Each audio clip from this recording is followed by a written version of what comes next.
Os tempos são chegados, pensamentos se entrelaçam. Não há mais a barreira do desconhecimento agora. Somos um só mundo.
Meus queridos irmãos, minhas queridas irmãs, que a paz de Cristo possa acolher os nossos corações.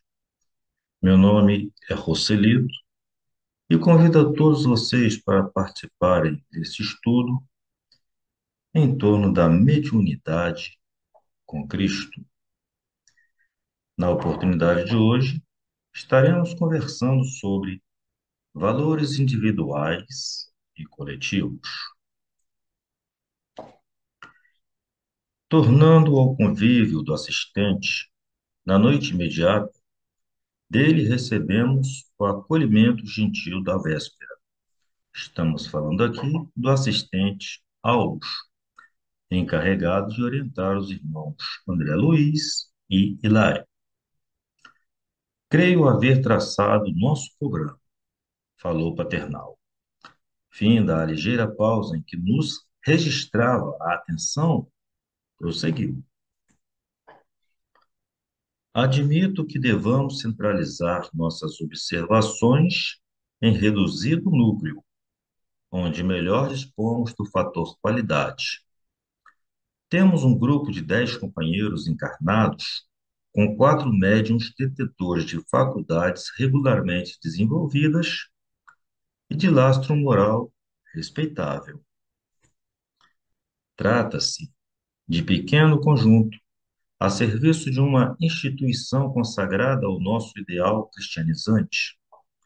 Desse grupo, basear, deste grupo base, ser-nos-á possível alongar apontamentos e coletar anotações que se façam valiosas à nossa tarefa.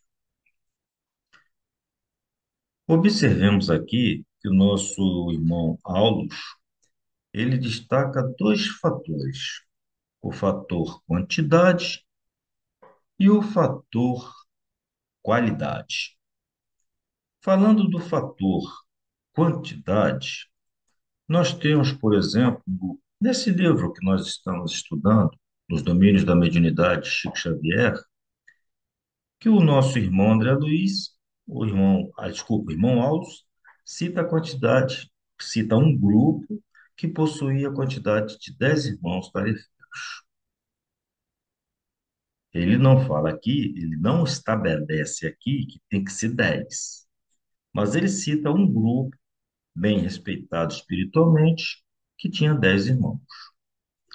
Já no livro Desobsessão do Espírito André, também do André Luiz, ele fala que uma sessão, para ser bem coordenada, ela não deve conter mais do que 14 irmãos trabalhando. E no livro Diretrizes de Segurança, do Divaldo Pereira Franco e José Raul Teixeira, eles falam que o ideal é que o grupo não tenha menos do que 6 irmãos, nem tenha mais do que 20. Mais do que 20 pode atrapalhar as vibrações, a formação da corrente, e menos de 20 pode comprometer a segurança mediúnica do trabalho. Então, o ideal é que seja entre 6 e 20. E se nós bem observarmos, veremos que tanto nos domínios da mediunidade com 10, como na desobsessão com 14, ambos se enquadram nesse fator quantidade levantado pelo Divaldo e pelo José Raul. Então a ideia é essa, é não ter um grupo muito pequeno que comprometa a segurança, nem ter um grupo muito grande que vá comprometer a, a sintonia dos pensamentos. Até porque um grupo maior é mais difícil da gente conduzir. Já no fator qualidade, nosso irmão Aulos, ele cita que aqueles irmãos possuíam faculdades regularmente desenvolvidas. Se a gente bem observar, veremos que a gente pode comparar mediunidade com respirar. Por quê? Porque todo mundo que é encarnado respira. Se não respira, não está encarnado. Então, a faculdade de respirar, ela é coerente com o fato da gente existir como encarnado. Quanto à mediunidade, nosso irmão Kardec nos ensina no livro dos médiuns que todo aquele que sente, num grau qualquer, a influência dos espíritos é, por esse fato, médium. Essa faculdade é inerente ao homem e não constitui, portanto, um privilégio exclusivo. Não é esse ou aquele que nasce médium. Todos nós somos médios. Por isso mesmo, raras são as pessoas que delas não possuam alguns rudimentos. Pode, pois, dizer-se que todos são mais ou menos médios, maior ou em menor grau, mas todos são médiuns. Então, mediunidade é igual a respirar. Todo ser encarnado respira, todo ser encarnado é médium. É, prosseguindo nessa comparação, podemos dizer também que, consultando os livros de enfermagem, que existem vários tipos de respiração. E o que diferencia um tipo de uma respiração para outro tipo de respiração é exatamente a vibração que ela provoca, uma mais eufóricas, umas mais eufóricas, outra mais tranquila, e a frequência, né? O ritmo com que aquilo ali se repete. Nós temos, por exemplo, a apneia, que é a ausência de vibração, é a ausência de frequência, é respiração parada, que não fica por muito tempo, né? Mas aquela parada chama-se apneia. Assim como existem vários tipos de respiração, nós vamos ter na mediunidade também vários tipos de mediunidade. Só que nesse âmbito da mediunidade, nós vemos que tem pessoas que às vezes se desenvolvem mais para um tipo do que para o outro. Às vezes nós temos até irmãos que num determinado trabalho conseguem desenvolver dois ou três tipos de mediunidade. Nós não temos uma pessoa só que tenha todos os tipos de mediunidade. Muito raro isso. Mas existem vários tipos de mediunidade e cada médium tem mais habilidade em um tipo, cada médium tem mais vivência em outro tipo. E podemos afirmar também que, para respirar, existem várias técnicas de educação da respiração. O atleta, por exemplo, ele tem a sua técnica, sua própria técnica de respirar, que vai facilitar o desenvolvimento do seu esporte. Um bom estudante também desenvolve um tipo de respiração, uma técnica de respiração que vai ajudá-lo a se concentrar, né? a se manter mais tempo pronto para desenvolver o seu estudo. Na meditação, nós vemos que a técnica de respiração na meditação é super importante e até na mediunidade, porque às vezes quando a gente se sente enfadado, muito preso a, muito afogado pelos fluidos mais pesados, né? Um determinado irmão em sofrimento, e a gente vê que a respiração com técnica nos ajuda a retomar a nossa consciência, nos ajuda a retomar o nosso equilíbrio. Então, da mesma forma que existem várias técnicas de educação para a respiração, também existem várias técnicas de educação da mediunidade. E aqui eu não estou afirmando que o nosso irmão André Luiz, ou irmão Aulos, tenham cometido um equívoco. Não estou querendo corrigir o Aulos. Ele fala em faculdades desenvolvidas. Hoje, com o estudo que nós temos, um avanço que a mediunidade, que o estudo da mediunidade já nos trouxe, nós não precisamos mais falar em desenvolvimento da mediunidade.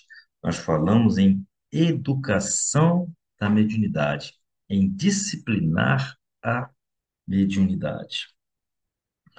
Antes, a ideia que se tinha é que a gente trabalhava na mediunidade e ia desenvolvendo ela até ficar numa fase aprimorada. E hoje a gente vê que não, que a educação ela é orgânica, ela é como respirar. A gente só tem técnicas que a educam e tornam o trabalho mais leve e mais produtivo. Por isso que a gente fez essa comparação de mediunidade com a respiração. Temos também, apontado pelo irmão Aulos, o lastro moral respeitável, que é uma qualidade que não cai do céu, não é uma qualidade que já nasce com o irmão. São qualidades que a gente desenvolve, que a gente aprimora, que a gente conquista com o culto do evangelho, com a prática da reforma íntima, com a prática da caridade, vigilância das próprias atitudes, leituras que agregam, que positivam a nossa consciência, que traz coisas boas ao nosso saber, e também aquela postura de aplicar o evangelho em tudo, né? No lar, no trabalho, no trânsito, no dia a dia. Claro que nem sempre a gente vai ter a harmonia necessária para estar ali dando uma de monge, né? E querendo ser o próprio evangelho. Tem alguma hora que a gente vai ter que se dignar e usar um pouquinho da energia, mas ainda assim aplicar essa energia com a sabedoria do evangelho.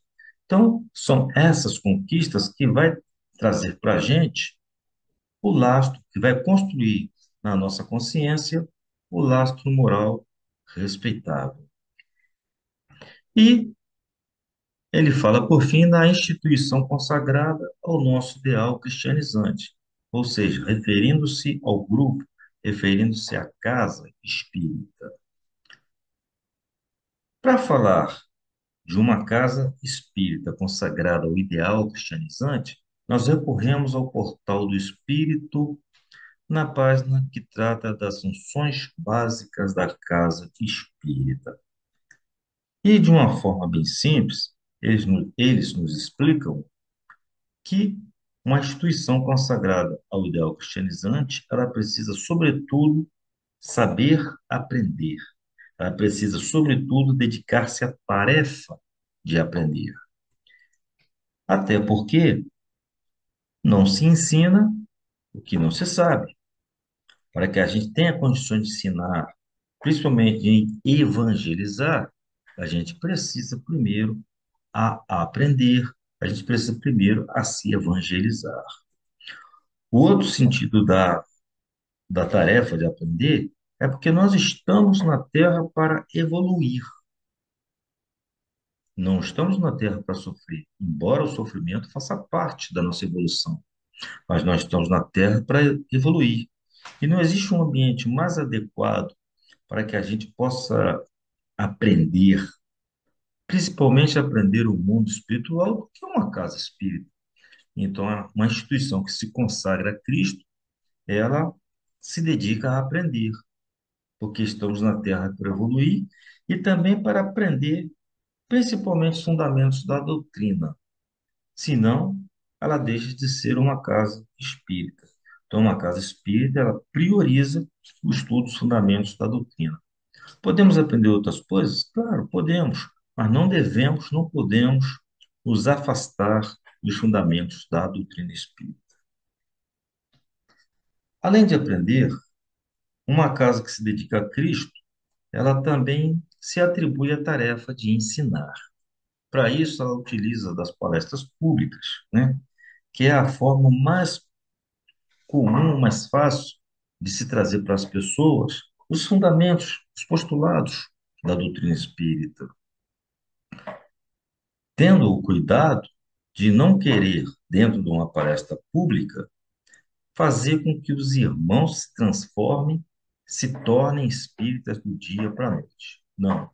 Dentro de uma palestra pública, a gente estimula, a gente convida, mas é o irmão que está ouvindo a palestra que deve buscar conquistar essa oportunidade, se convencer da necessidade de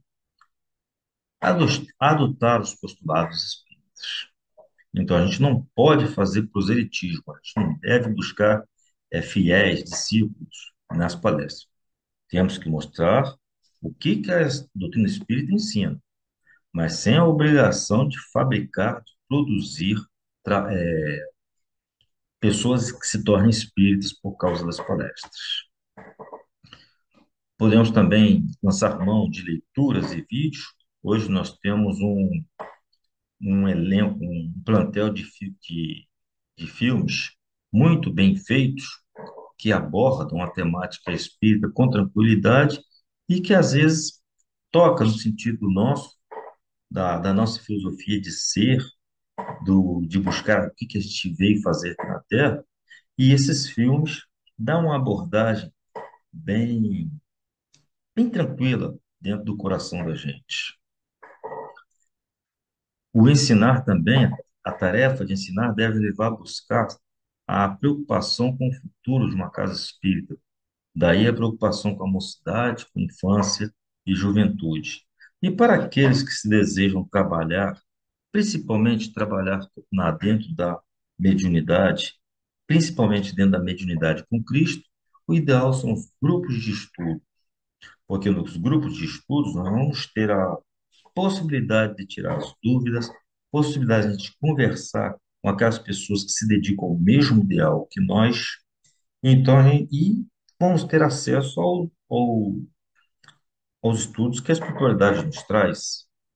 Então, os grupos de estudos é um grande ambiente, é uma grande oportunidade para aprender e também ensinar. E além de aprender e ensinar, também tem a tarefa de assistir. Essa a tarefa ela se dá no aspecto da assistência espiritual, seja através de uma reunião mediúnica, das preces e irradiações, da aplicação de passe, daquela conversa fraterna, da entrevista fraterna, da gente saber ouvir as pessoas para poder ajudá-las nos seus problemas, seja naquele sorriso quando a pessoa chega numa casa espírita. Porque quando a gente chega numa casa espírita, vindo dos nossos problemas, e que a gente é bem recebido com aquele sorriso, aquela mensagem bonita, ali já a primeira quebra do ser com os seus problemas. Então, esse sorriso, desta recepção numa casa espírita, também faz parte da assistência espiritual.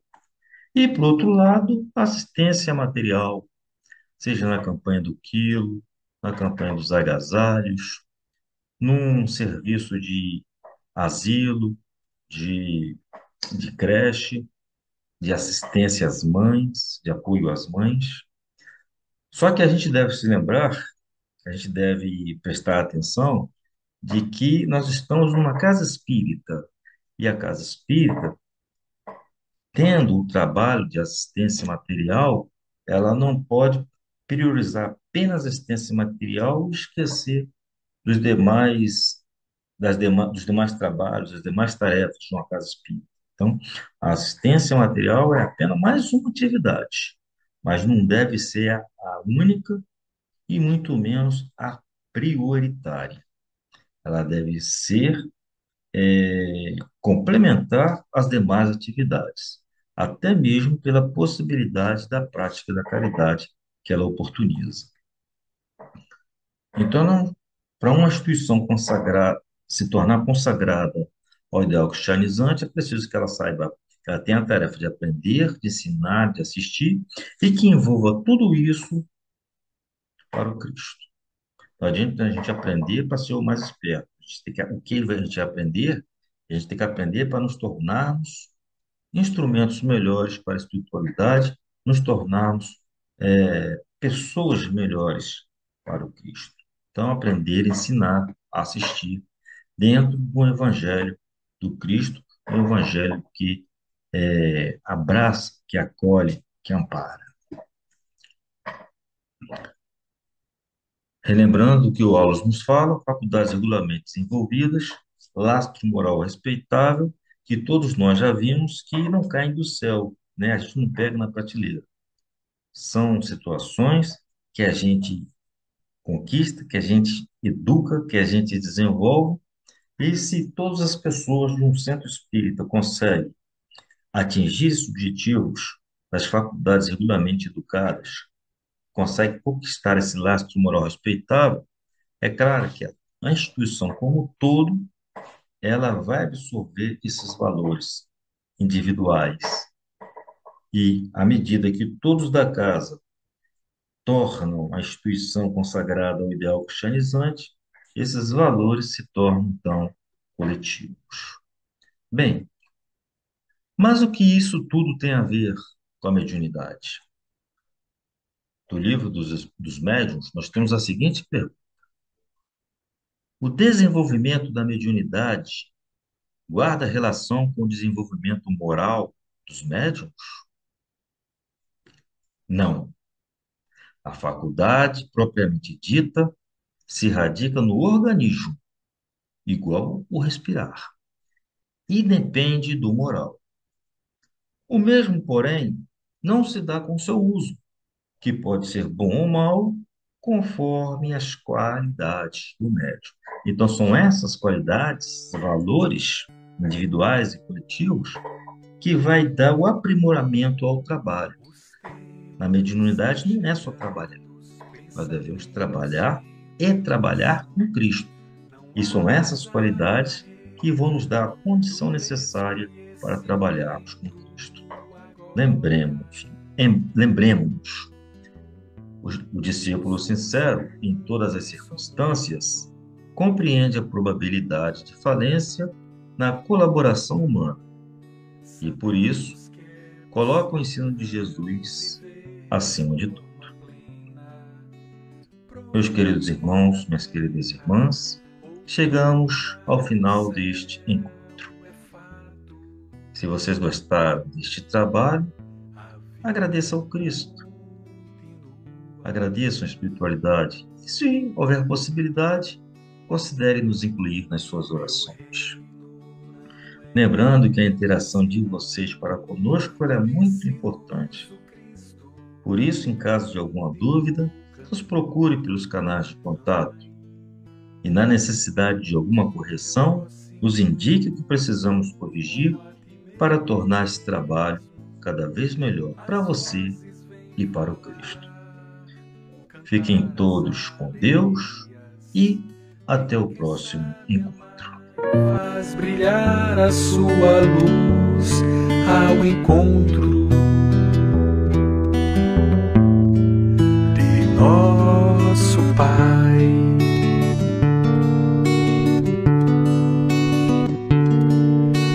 Disse-nos o Cristo e indicou o caminho.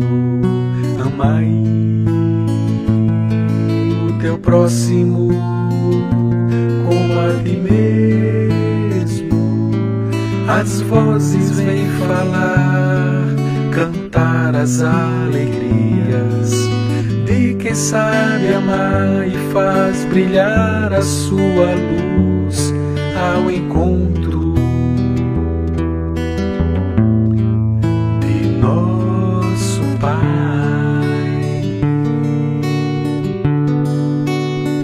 de nosso Pai.